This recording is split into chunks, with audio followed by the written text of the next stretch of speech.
All right, so good morning, everybody, and welcome to another exciting Exploring by the Seat of Your Pants broadcast. I know we've got a lot of familiar faces, but if you are new to us, we are all about bringing conservation, adventure, and science into classrooms around the world. Everything we do goes to our YouTube channel live and stays there forever. So if you want to watch this program in 3 weeks or 10 years, you absolutely can and keep the love of seahorses going. As many of you know, we are right smack dab in the middle of our epic Oceans Week celebration in conjunction with the amazing folks at the Explorers Club. So a big shout out to them for giving us access to some of the coolest scientists and explorers around the world. You can check out their whole slew of events on the website below. Now, today I'm particularly excited for a number of reasons. One, before I dive into the speaker, housekeeping note, we've got a Kahoot today. This is our one and only Kahoot that I was able to sneak in for our Oceans Week. So between our talk and Q&A portions, we are going to have a 5-question interactive quiz with a game pin that's below. I will highlight this a couple more times, but I'd love to have you all participating. Should be an extra way to keep it nice and interactive. Now, I'm going to throw my typical sort of more serious introduction out the window because today we've got Amanda Vincent joining us, and she is a living legend in conservation. I wanted to have her on this broadcast for several years now, and I'm so excited because she has won every award you can possibly win in conservation. She has helped protect one of the most iconic, wonderful, and just charming and whimsical types of animals on this planet in seahorses. All of you love seahorses. It's why you're here. It's why this was like the most popular program of all of Oceans Week, because seahorses rock.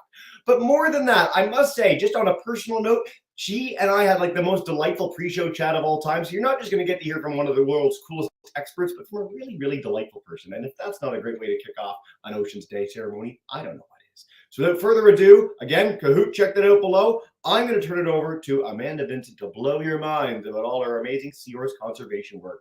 Welcome in today and good morning. Good morning. Brought my friend too. Oh, best friend ever. And I'm guessing we're going to learn about what gender that seahorse is, I'm sure, throughout the broadcast today. It might be a little different than some of our kids. What sexy is anyway, for sure. So yeah, this is my friend James. So I thought he should come along as well. So he's going to be in the background helping me to get through this, and he'll be here to answer some questions later about his biology. Anyhow, James, you can go away for a moment. I'm going to... Bye, James. So nice to meet you, man. Okay. So we're going to start talking about seahorses. So give me a moment here. Perfect. Getting the slides part is always a fun part of every broadcast. We're good. You tell me whether I've got it right. Am I good? You got it right. It's perfect. It's beautiful. Excellent. Okay, so I'm going to talk about saving seahorses and how saving seahorses is actually helping us to save the seas. And as you might have detected, I have a passion for these animals. They're so wild. They're the only fish in the world that has ever held my hand with their tail, and they sort of make me happy all the time. So I'm going to make you happy by talking about them. So I do want to start by acknowledging that I'm at the University of British Columbia in Vancouver, and the land on which I live and work is the traditional, ancestral, and unceded territory of the Musqueam people, and I'm deeply grateful for their stewardship of this land and their friendship. I also want to explain how I got into conservation. So this is me as a little kid.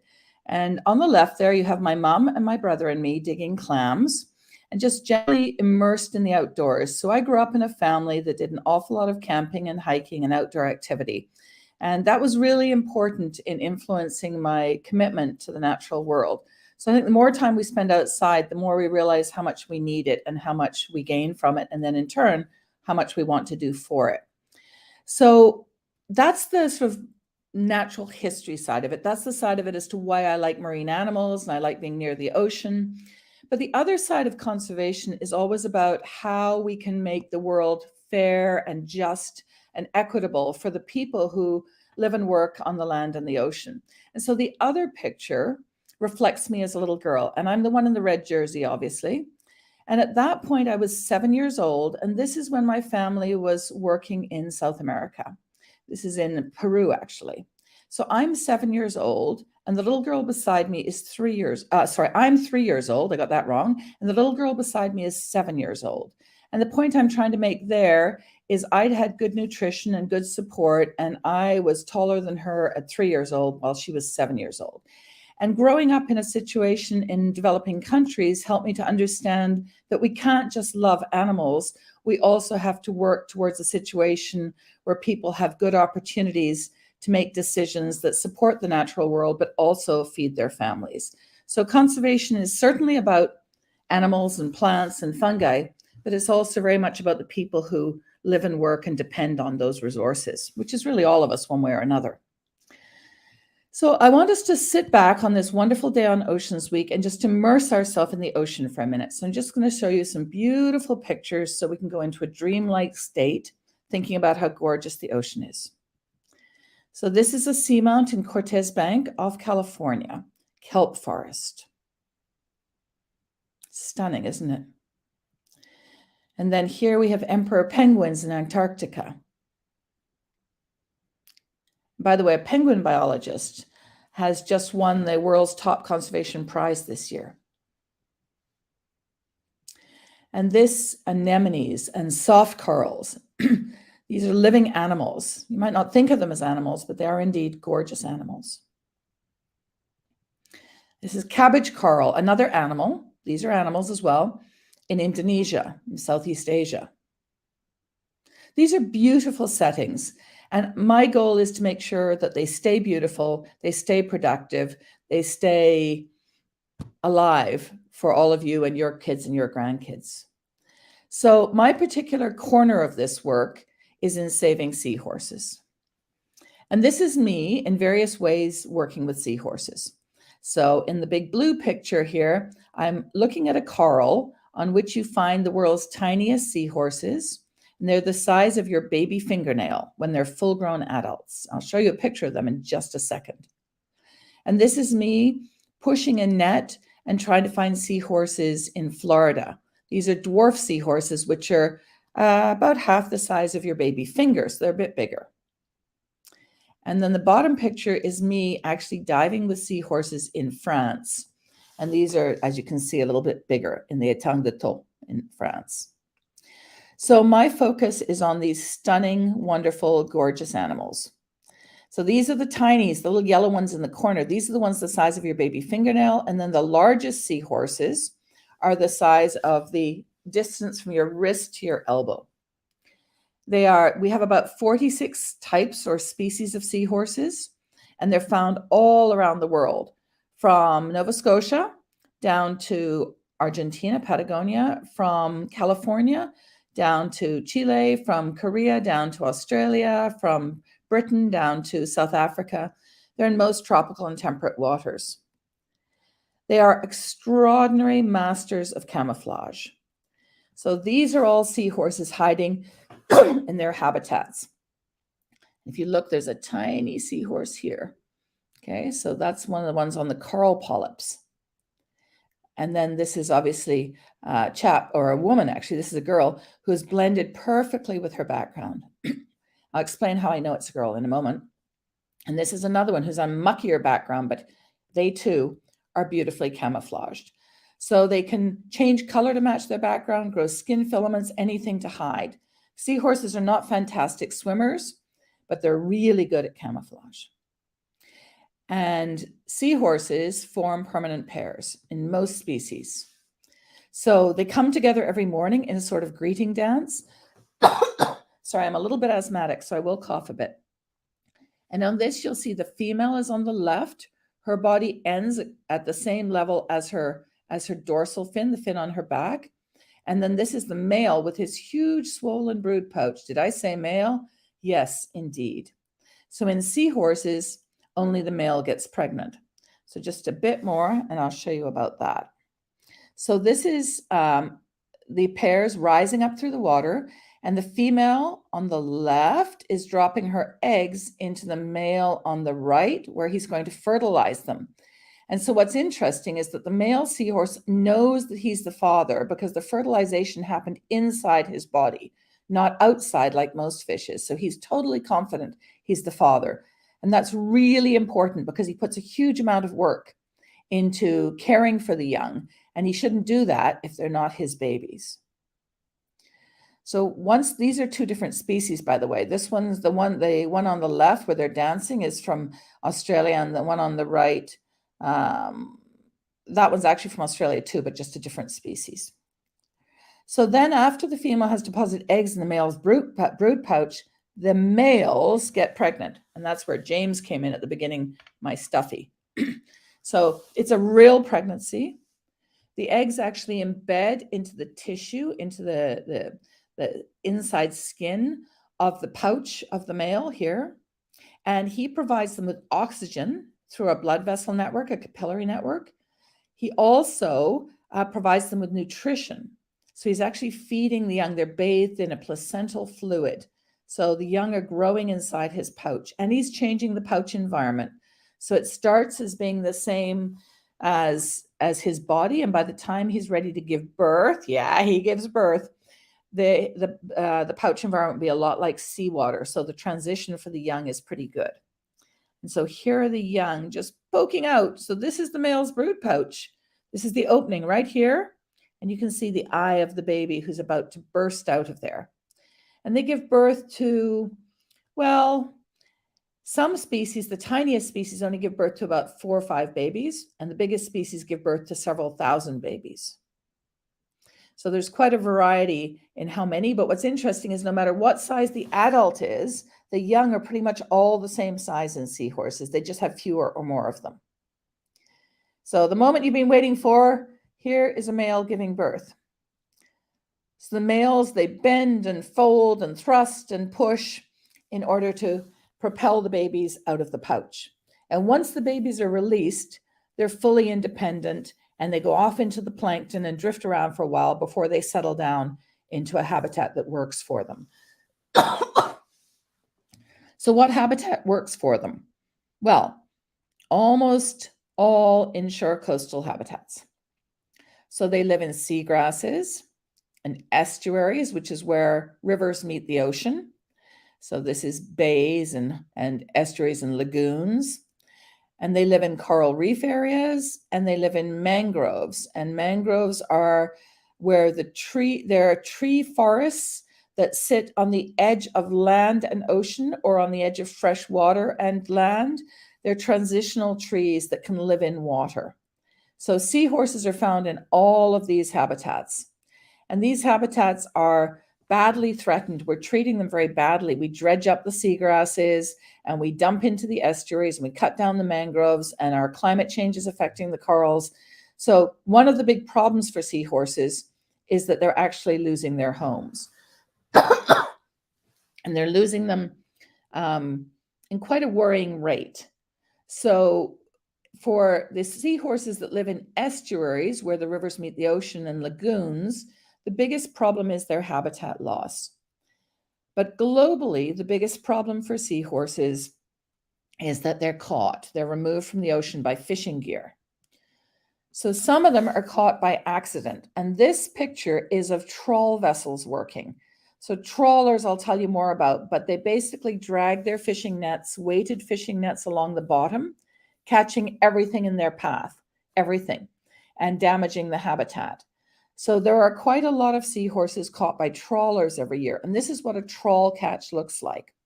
Now this trawler was going out to catch shrimp, to these guys right beside the seahorse. But they catch everything else as well, as I mentioned, including seahorses. So one of the biggest problems for seahorses is bottom trawlers that just drag the ocean floor and remove everything. And I'll tell you more about that. They're also taken by small-scale selective fishers. So they're taken by people who work extremely hard to feed their families and earn a bit of money. And in this case, I'm showing you pictures of friends in the Philippines who are down diving all night, looking for anything they can remove from the ocean for families and for income. They're wearing homemade goggles. They're kicking with a single wooden fin, and they swim all night long. I've been out with them, and boy, is it tiring, all night long to catch what they can, and including seahorses. They don't catch very many, but there are a lot of people fishing like this. So overall, it too becomes a pressure on the seahorses. So these seahorses are removed from the ocean by the fishing gear that is not selective, that just catches everything, and by people who actually want to catch them. Why? Well, seahorses are used for traditional medicines, traditional Asian medicines primarily, and it's a valid form of healthcare. We don't bother arguing about whether this is appropriate or not. It's just as appropriate or more appropriate as using them as curiosities. So we've also discovered that they're used in keychains and toilet seats, believe it or not, and yo-yos. This is a yo-yo with a real seahorse. So that's another form of use for seahorses. And then, of course, quite a number of seahorses are removed from the ocean for ornamental display, for public aquariums and for private tanks as well. So overall, there's a huge number of seahorses removed from the ocean that enter these trades. And I've discovered this trade and followed this trade for many years. So I've been to all sorts of crazy places trying to find out how the trade in seahorses is working. And this is one of the, I guess, a huge volume, so more or less a book that we wrote about the international trade in seahorses. A huge number of seahorses are removed, millions and millions every year. And it's too many seahorses, basically. So these are some of the ways that seahorses are removed.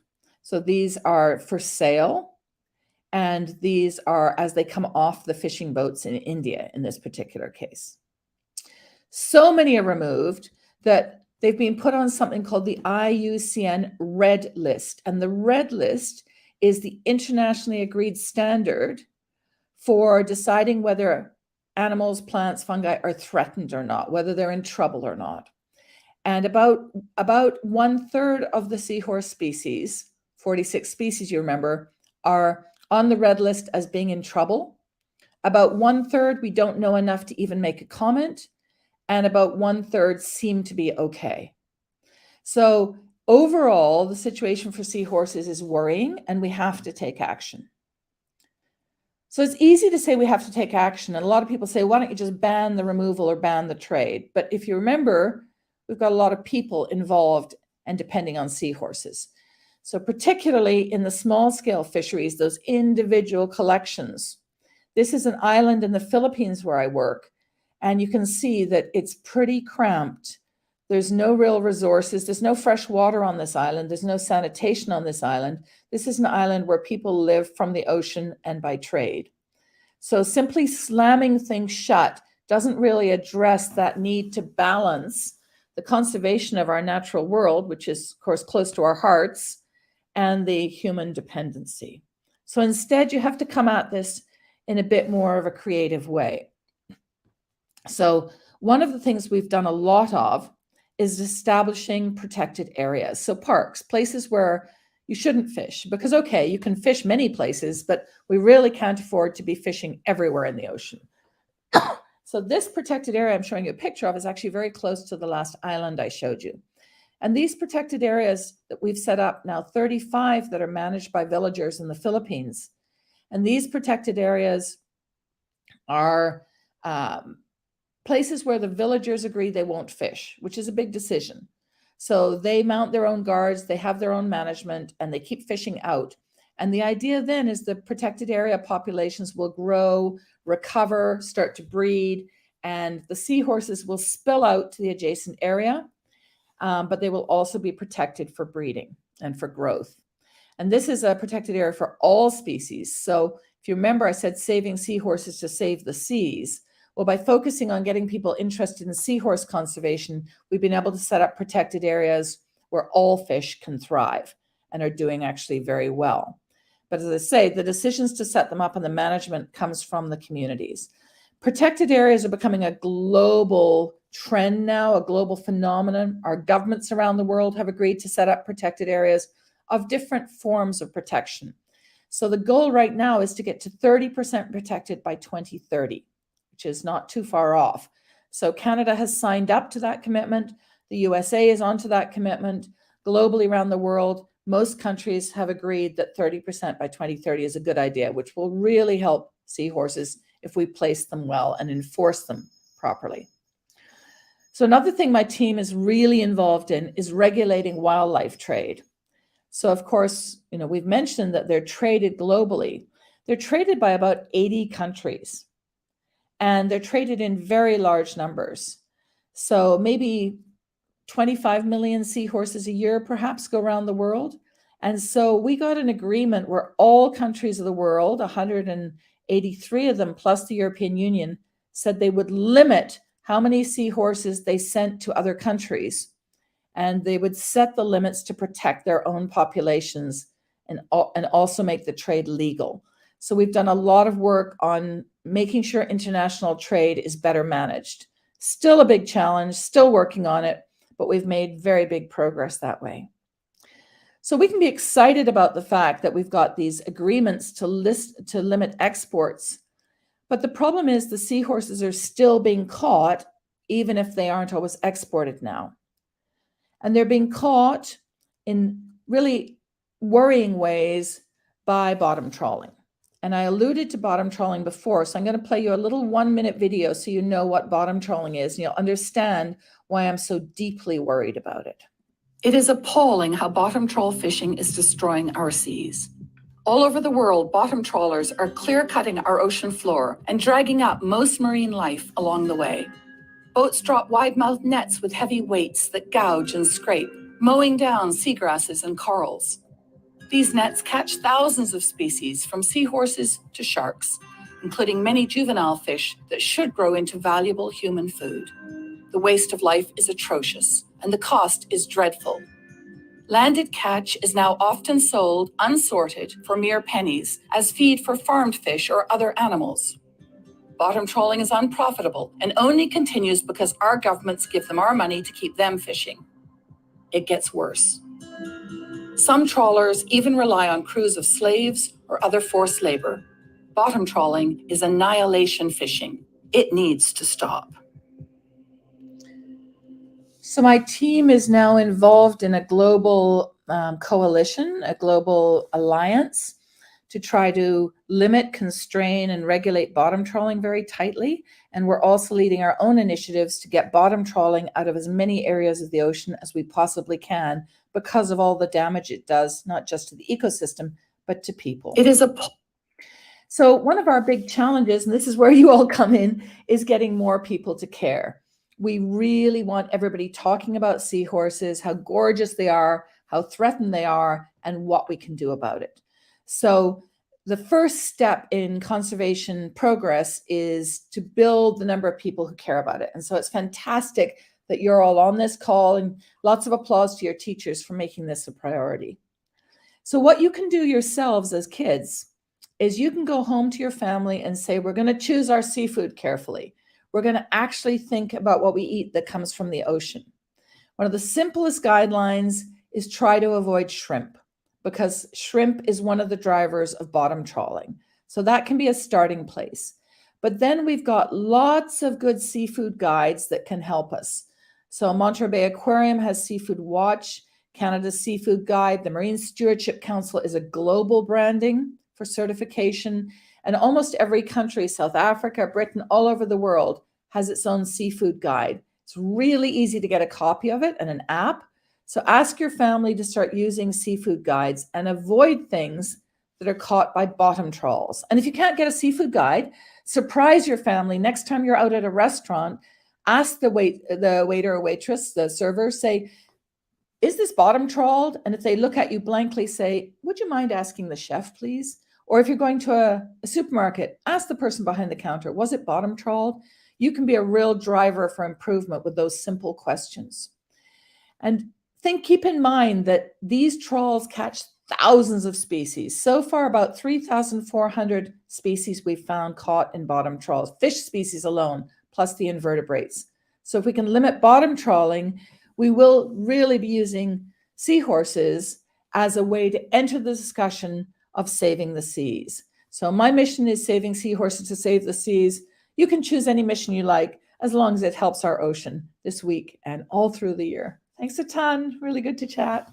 Thank you so much, Amanda. What an extraordinary little journey in 24 minutes. I know we could talk all day about seahorses, but I'll give our classes the opportunity to check out projectseahorse.org, all the amazing work that you're doing online after the fact. We've got our banner up we can bring up for that too. If you want to exit out of screen sharing so you can see us again, have a bit of a conversation, I'm going to dive in with our Kahoot. So for our classes, as a reminder, if you're on YouTube, if you're on StreamYard, we're going to do a little 5-question quiz now together. Test your understanding, have a little bit of fun. For those who are new to Kahoot, the faster you answer, the more points you get. Now, you don't win anything, but you do win Amanda and I's everlasting respect, which is really half the goal of the entire And James will be happy too. Yeah, James is going to be so happy if you win this. So keep coming in. I won't start for 30 seconds or so. Huge thank you to our YouTube classes that are asking a ton of questions already. That's spectacular. Live classes, I'll be starting with our Carl A. Nesbitt crew in a minute when we go with our Q&A. I'm going to get us underway with this. Let's have a little fun and dive in. While we dive into, actually, really quickly, you mentioned a penguin researcher won the big award this year. That's Poppy Borboroglu, who's like one of the coolest guys we've ever had on the broadcast. If people want to check out penguins when they're done on our YouTube channel, I can't encourage that enough. And he's a friend of mine too. Hey, and best of all, I was on the jury. Hey, perfect. I love it. One more second. Here we go. Question number 1. True or false? Seahorses are marine mammals. Sea otters are marine James, what do you mammals. think? Whales are marine mammals. What about seahorses? And, spot the seahorse in this picture. Good luck. James is giving me the answer. Okay. Got it. I think James is maybe thinking, I don't know. Did he give milk? Any fur? No. So they are false. Seahorses are fish. A lot of you said true. We got stuck up on horses there. Nope. Seahorses. No, I'm a fish. I'm a fish. I have gills. A fish. Absolutely a fish. Well, Super Elephant takes our lead. Okay, if you are these people by the end, please let us know who you are. All right, question number 2. Seahorses can change color and grow filaments to blend into their surroundings. I wish I could do this. Sounds like so much fun to just filament out and like turn blue. Change color. James is thinking, I don't know, maybe I can change color. That sounds pretty cool. Can I turn green to match my background? That would be awesome. They 80 can of you so far. Oh, our answer is true. They can do this, and most of you got this right. Way to go! You were like, okay, superpowers. So I'll say with some of our next questions, as elated Newt takes our lead, that it might be more than one answer for these next 3 questions. Seahorses live in temperate and tropical ocean waters. In which habitats do they live? In seagrass beds, mangrove forests, coral reefs, or estuaries? Or maybe more than one of these. Oh, we tricked them up. They're 10 seconds in. We're barely getting answers. Think it through. Maybe it's a lot. We highlighted a few of the places that seahorses live. It could be all of them. Could be most of them. Oh, get those answers in. It is all of them. It is all 4 things. Anyone who put all 4, way to go. They are all over in habitats, all over oceans on the world. It's very exciting. Super Elephant comes back with our lead as we go into question 4, Amanda. Here we go. 2 more to go. Then Caroline Nesbitt, I'm coming for you. Seahorse numbers have declined because of, we've talked about these, non-selective fishing, so we catch them we don't want to, targeted fishing, or we go specifically for them, habitat loss, where we destroy the areas that they live, and or climate change. Ooh, these bigger ones are tricky. You guys are doing great. Get those answers in. What do we think? I'm in trouble for so many ways. So many reasons, all the reasons again. And by the way, I will note this question is pretty much true. You could take out seahorse in this and put any ocean animal, and this would be true. We are doing a lot to harm the animals in the ocean, but fortunately, as we highlighted, there's a lot of good people doing some really great work to help them. So Expert Panther takes our lead. This is a crazy leaderboard. It's all over the place. Final question. Maybe there's been a theme with how we've been doing these questions you could go into question 5 with. Which of the following conservation measures will help improve the resilience of seahorse population? Ending bottom trawling. We talked about this a lot. Establishing marine protected areas like a national park, but in the water. Regulating seahorse trade. We don't want to give seahorses free yo-yos. That seems ridiculous. Or habitat restoration. We bring back the places they can live. What's been our theme in the last 2 questions? It is all of them. Do everything. The more, hey, and now 62 of you all are on board with that. That's fantastic. The more that we do, the better we are. That's amazing. And this is, again, true for pretty much any ocean species. Let's see our leaderboard. If you are these folks, Super Elephant came in 3rd. And number 2 is Mystery Wombat. And number 1 for all the marbles. Maybe it's a seahorse name. That would be fun.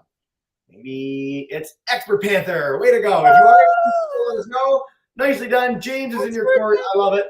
Thanks, everybody. Caroline Nesbitt, we are going to head to Sudbury. If you guys want to unmute your mic, kick on your camera, I'll head to you first for questions. We got quite a few of you are live, so we're going to go live to as many questions as possible. Let's see. Oh, they haven't popped in yet. Mr. Steltman. Oh, there. Oh, I'll come back to you. Now they popped in. Caroline Nesbitt, welcome in, guys. Hi, Sudbury. Hi.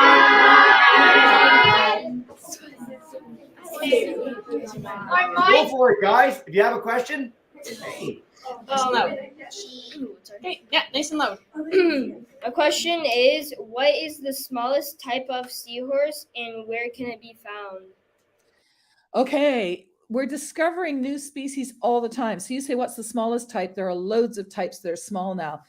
So they're the size of your baby fingernail as full-grown adults, and they're found in the Indo-Pacific Ocean. That means the Western Pacific and the Indian Ocean. So sort of Southeast Asia, Australia, over to South Africa, right up around India. So we're discovering new ones all the time. We just had a big discovery in the last few weeks that isn't public yet. One of the tiny species was found in the Seychelles. Cool. And we've discovered the same species now. We only knew it from one specimen. We've discovered the same species several thousand kilometers away in the Mauritius.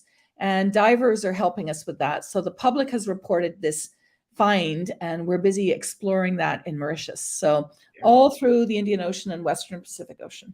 Oh, we love featuring Mauritius. We actually have quite a few biologists from there that like to come on regularly. So it's so nice to hear. One of my team is from Mauritius. She's amazing. You got to meet her. Bring her on anytime. I mean, put us in touch. Fantastic. So I'm going to head to Ms. Rampersad's class in a sec. Ms. Crow, if you want to type in the chat, please do with questions there. But grade ones, I'm coming to you. You can unmute your mic and you're good to go. Hey, Toronto. Hi, how are you? Hi, thanks. Charlize, ask your question. Unmute, Charlize, ask your question. What do they eat? What do seahorses eat? What a good question. I didn't tell you that. Well, they're predators, first of all. So they eat live animals. So I guess if you're a little crustacean, a little tiny shrimp or something, they're pretty dangerous for you. So they eat anything that they can suck into their snout. It's a brilliant question. So they hold on with their tails and they wait till food is passing and they reach out and give a gigantic vacuum cleaner suck. And they slurp in whatever was passing. So it never knew what hit it. And all of a sudden it's going down the seahorse's tube. So little tiny crabs and shrimp type creatures, crustaceans, and also little fish. And then they have no teeth. So it goes straight down, and they have no stomach, which is kind of crazy. So it just goes through a very long digestive system and they poop it out the other end. So seahorses just spend their day eating and pooping, eating and pooping. They eat so much. Because they don't really process it very well with no stomach. So yeah, we say that they help to structure the ecosystem because they're just such greedy predators. Everything. We've actually had a few live seahorse feedings on our broadcast in the past. It's kind of freaky. It would be terrifying to have a seahorse come towards you if you're a really tiny creature. So I'm glad we got that one. Thanks, Ms. Rampersad. Mr. Steltman, the winners of our Kahoot, by the way. So way to go, grade fives. Come on in. Hey. It was actually all three of us. What? We were all three on the. Bow down. That's nice. How old do they get? Like, how old, do a casual seahorse get? Great. Well, remember they come in different sizes. So the little tiny species, the adults may only live about a year. But the big species, they might live 6-7 years. But to be honest, that's a question waiting for you guys to answer. So in aquariums, we know how long they live, but that's not really a very good, indication of how they live in the wild. So we're going for the idea of about 3 to 4 years for mid-size and 6 to 7 years for the big size species. But somebody still has to do that work properly, to be honest. The ocean is full of questions to be answered and full of problems to be solved. And you guys are the ones who are going to help do it. One of our big themes in all of Oceans Week is basically we always stump the scientists. There's always questions that we don't know. And every time we go look, we find new things, whether it's new species or new habitats, it's just a wild treasure trove of discoveries.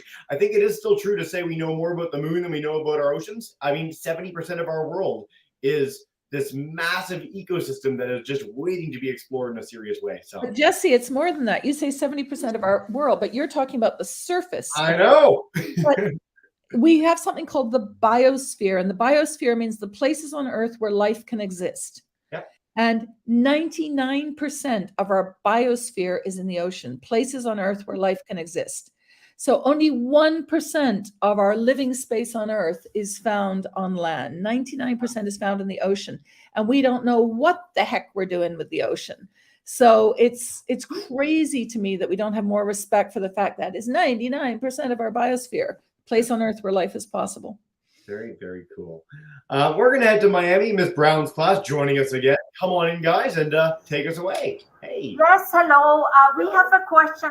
Why can these people on the island still sell seahorses and shells, and why aren't there any stricter consequences? Yes, great question. Yeah, I mean, this is the whole challenge in conservation. So actually, a number of countries, to answer that question, a number of countries, when we got the global export regulations, the restrictions on what you could send out of your country, a number of countries decided they didn't know quite how to make those regulations work. So they would just close the trade, ban the capture, prevent people from fishing and selling that. And what happened was we got a big black market. We got a big illegal trade. We got a lot of smuggling and a lot of trafficking. So the trade is almost as big, but now we can't track it. So we actually think it's better to work with people to try to find ways to regulate and manage it for long-term sustainability.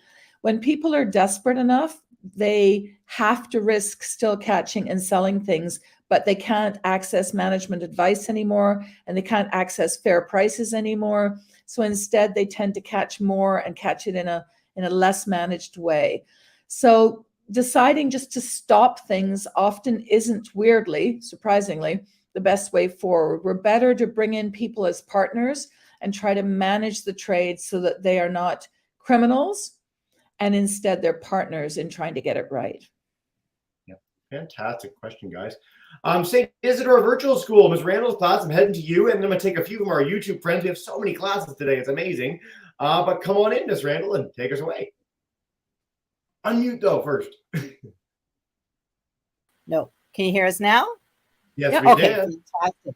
Thank you. We've got a whole bunch of classes who joined my class today. So we've got grade 7s, 8s, grade 2, 3, and kindergarten. Martina has 2 questions. Her first question is, can a seahorse be kept as a pet? And then second question is, why do the male seahorses give birth and not the female seahorse? Both great questions. First of all, they're pretty tricky to keep as pets. I've done it professionally, and it's been really, really a lot of work because they only eat live food. So you have to culture the food, raise the food to raise the seahorses, and they eat a lot of food. And they're very specific about what water conditions and tank conditions they like. So I'd really discourage you from trying to keep them at home. It adds to the pressure on wild populations, removing them for the aquarium trade. Every seahorse that you see in an aquarium probably came from the wild. But going to public aquariums is a really good option because public aquariums are now pretty good at keeping seahorses, and they contribute to their conservation as well. So go see a seahorse in your nearest aquarium if you can. And your other question is, why is it the male that gets pregnant? Well, so the main way we tell males from females, just to make it super simple, is which one has eggs and which one has sperm. And in this case, the male seahorses has the sperm just like males of all other animals, and the female has the eggs. So why is it the males that care, which is your really cool question? And I think it's because it's an evolutionary gradient. So that sounds like a big word. Let me explain. So in most fishes, it's the males that provide the care. If there's any care at all, it's more commonly the males because they can care for lots of clutches of eggs at once. They just have to fan them and clean them and guard them. They don't have to keep them warm, and they don't have to actually nourish them in the wild. So you get usually fishes, it's the male that cares. And then we think what happened is some fishes actually have some glue, and so the eggs started sticking to the male. And if we look at the nearest relatives, the pipefishes, we have some where the eggs are glued onto the male, some where the male has a slight walling, some where the male has a fully covered pouch, and then eventually we have the seahorse with the fully sealed pouch. So it probably started because some male pipefishes with their kidney glue, actually the eggs stuck to the male and did really well. And so that was a change that was promoted and encouraged by evolution. So the seahorses are just carrying on the trend of males providing care, but boy, are they specialized at it now. It's the most specialized male care in the entire world. Yeah. I don't know if that was clear. That was great. I've never heard the evolutionary history of that. That's a spectacular answer. So thank you for that very, very much. We've got 5 minutes because time flies when you're having fun in this broadcast. So we're going to do some rapid fire YouTube questions, and then I'm going to wrap up with one from Mr. Steltman. I know we could take questions all day, but I do encourage all of you, projectseahorse.org if you want to learn more about Amanda, our amazing organization.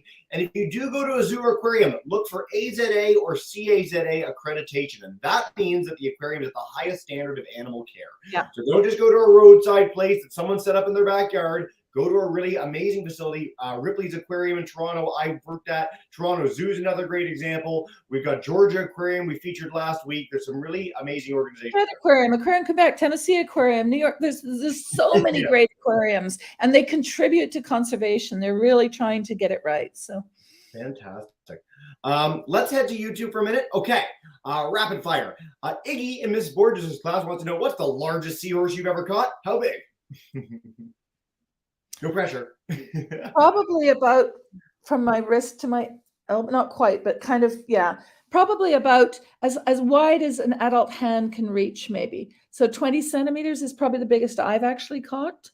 20 centimeters, I think. So they're pretty, and remember that's curled, right? So their tail goes bigger. So they're long critters. If you want to measure them properly, you have to kind of encourage them to stretch out a bit. The exact opposite of an earlier question from Michelle, who asked a question yesterday. Michelle's just asking all the questions.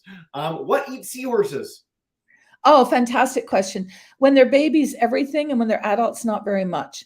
So when they're you see them in the stomachs of penguins, damn them, and also in like tuna and billfish, so big predatory fish, you find them in their stomachs. Sometimes octopuses eat them, sea urchins eat them, because seahorses hold on when they're scared.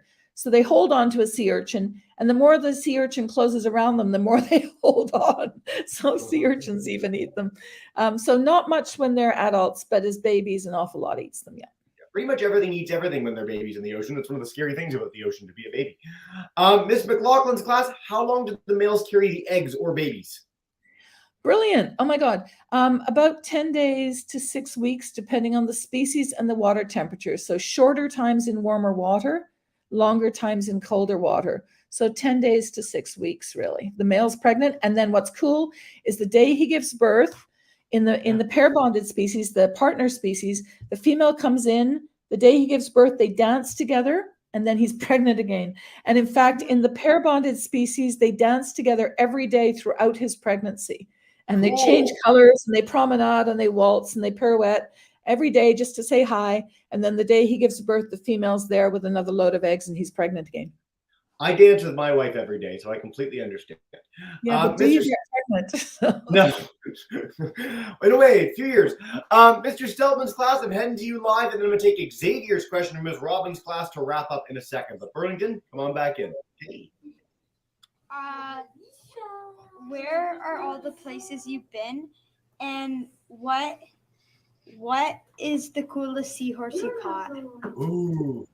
Okay, so the places I've been, seahorses are found all over the world. So I've got to travel all over the world. So if you want a cool career, you get involved in the ocean, because we have ocean everywhere.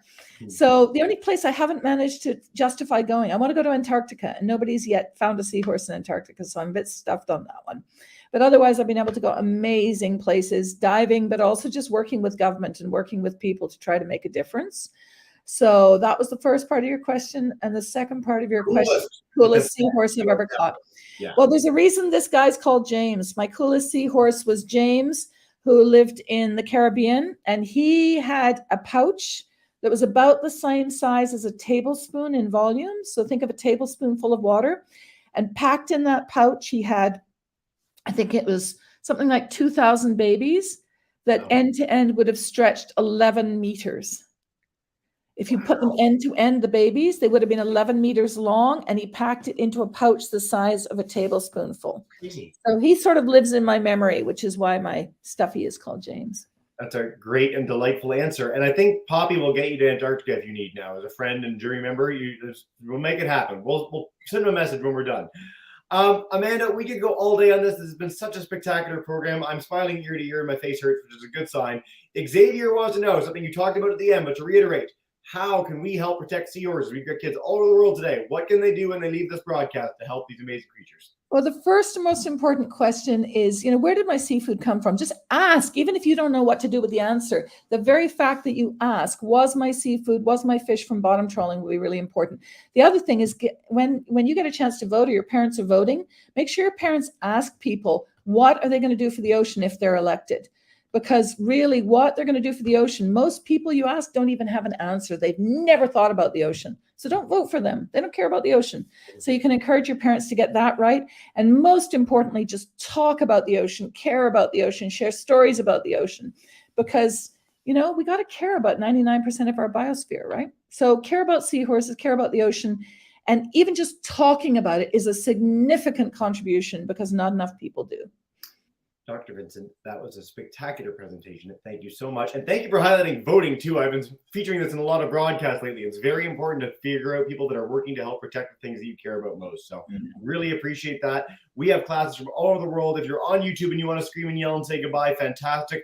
Carlene Nesbitt, if you want to turn on your mic and say goodbye with me, we've got a bunch of virtual classes today, but I'll just say a huge thank you to everyone. ProjectSeahorse.org for more. Have a wonderful rest of your day, everybody. Teachers, bye for now, guys. Thank you all so much.